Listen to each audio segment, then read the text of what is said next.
Hello, नमस्कार. मी प्राध्यापक संजय रेमट.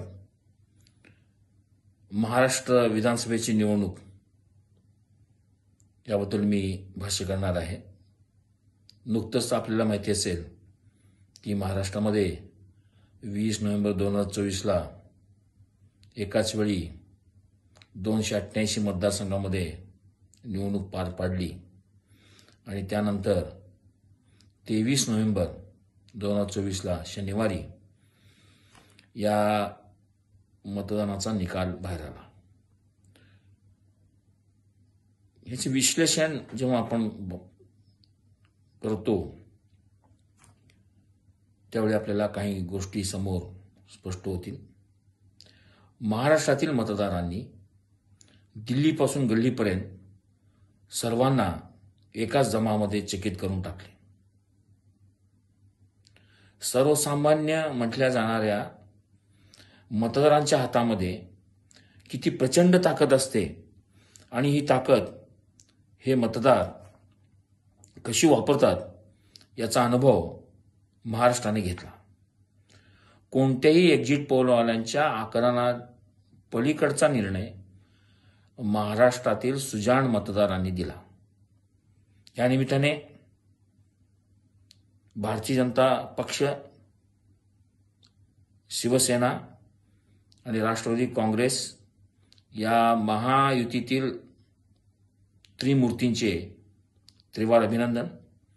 देवेंद्र फडणवीस, एकनाथ शिंदे आणि अजित पवार यांनी यांच्या एकत्रित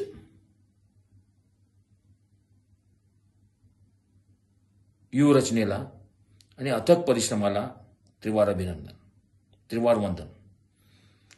मित्र हो, आपल्याला आठवत असेल लोकसभेच्या प्रतिकूल निकालानंतर ही लढाई महायुतीला सोपी नव्हती. मनोबळ खचले होते. त्याचवेळी महाविकास आघाडी ही जोरात आणि जोमात होती. राहुल गांधी, शरद पवार, उद्धव ठाकरे इत्यादी दिग्गज नेते महाराष्ट्र जिंकण्यासाठी कंबर कसून तयार होते. अशा वेळी महायुतीने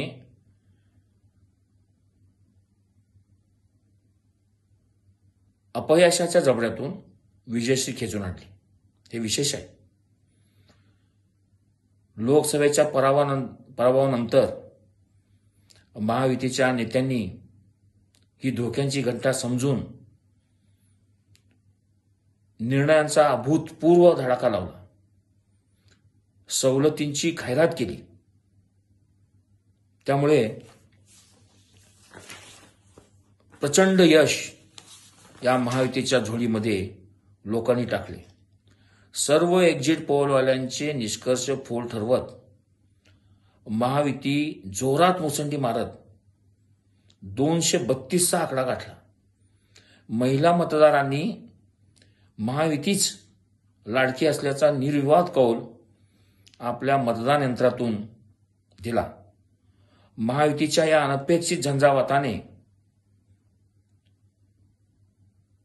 शिवसेना उभाटा, राष्ट्रवादी काँग्रेस शरद पवार गट आणि काँग्रेसचा अक्षरशः धुव्वा उडाला.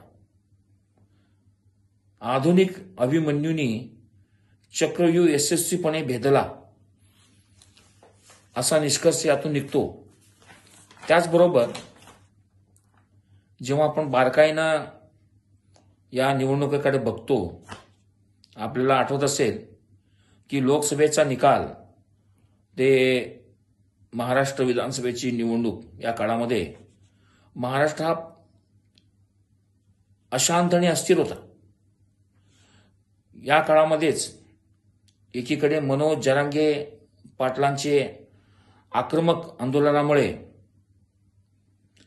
परस्परावरची टीका अधिक शिवराळ होताना दिसत होती. नेते वाह्यात बोलून नंतर जिभा चावत होते. जाती जातीमधील तेढ वाढत चालला होता. उमेदवार खुनाच्या धमक्या देत होते. प्रचार कमाकमाने धार्मिक अंगाने तीव्र होत चालला होता. अदृश्य स्वरूपामध्ये असणारा धर्म हा मुद्दा दृश्य पातळीवर बटेंगे तो कटेंगे या नाऱ्याने समाज माध्यमातून कोट्यावधी मेंदूत घुसत होते.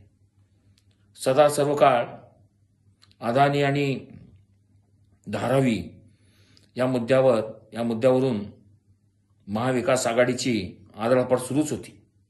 त्याचवेळी मुल्ला मौलवींनी जाहीरपणे महाविकास आघाडीला पाठिंबा देऊन खड्डा खणत होते. शेतकऱ्यांचे प्रश्न कमी न होता तीव्र होत चालले होते. ही सर्व परिस्थिती कोणत्याही एकसमान रेषेच्या आकलनाच्या चौकटीत मुळीच बसणारी नव्हती. अशा परिस्थितीमध्ये महायुतीने जो प्रचंड यश मिळवलेलं आहे हे खरोखरच स्वागतार्ह आहे. यातून अजून आणखी एक गोष्ट स्पष्ट होते. आपल्याला माहीत असेल की 4-5 महिन्यापूर्वी लोकसभेच्या निवडणुका झाल्या. त्यामध्ये जनतेने एकदा न्याय महाविकास आघाडीच्या बाजूने दिला.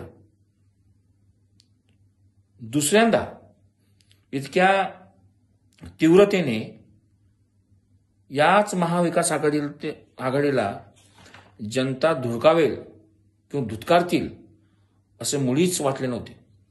अशा सज्जड अपमानाची अपेक्षा महाविकास आघाडीतील नेत्यांनी मुळीच केली नव्हती.